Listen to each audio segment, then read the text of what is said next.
Oh, the wind chill factor is real right now. So we're really moving into the second phase of this winter storm. As Rachel mentioned, the snow is pretty much winding down, but the bitter cold blast is what's going to sink in. And that's something we're going to start to focus on for the next couple of hours, because while the sky is going to clear, temperatures are going to drop.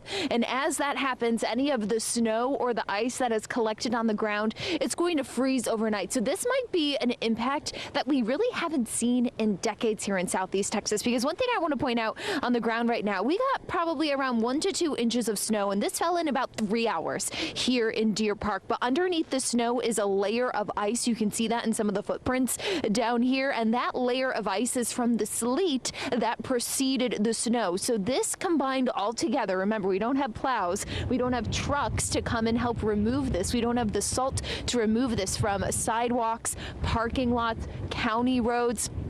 All of this is going to freeze overnight and become rock solid. So this is really going to be something you'll have to wait to see what happens. So if you have kids who are building a little snowman today, or if you're out at a sledding hill tomorrow, it's going to look completely different. Your snowman is probably going to be a block of ice, and then you'll see those icy tracks on some of the different hills that everyone is sledding on today because of how cold it's going to be. Temperatures, again, as Rachel mentioned, falling into the teens, extremely cold, and with temperatures staying below freezing for probably most of the rest of the day, or getting just slightly above freezing, that is going to turn all of the snow rock solid. So emphasizing again, tomorrow some areas could still be snow covered. It might be another day where we just got to hunker down and stay warm in our homes, especially when you think about if you've been outside at all today, your kids have been in the snow, you've been playing in the snow. I know it's a big day.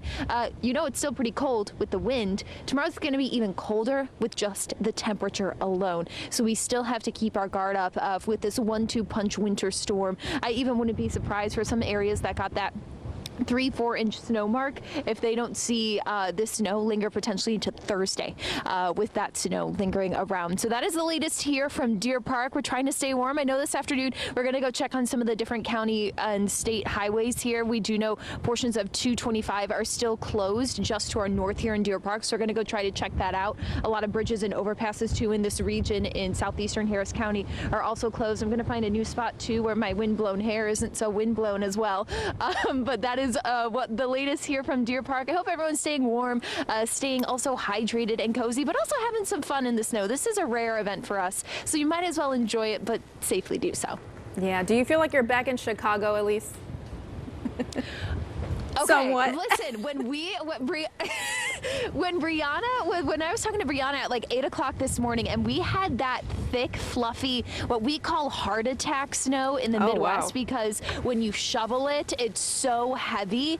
I felt like I was back on the shores of Lake Erie reporting in Buffalo with the snow coming down. But then, of course, the juxtaposition, I'm doing it in front of palm trees. Like, this is the Gulf Coast. This is something I never thought I would see here in Southeast Texas. I mean, just you think about it, 6 months ago we were hit by a hurricane, and now we have a record winter storm in Southeast Texas. So what a kind of crazy couple of months it's been, and we had those that historic tornado outbreak as well around the holidays. So ABC 13 weather team, we've been busy, but I know everyone in Southeast Texas has dealt with a lot this past year. So in some ways, you know what, Travis's birthday is on Friday. I know he's never going to say that, but I've always wanted snow on his birthday. So if this is a little birthday present for you, Travis, from Mother Nature, and we can all stay safe and celebrate it, that would be a good idea.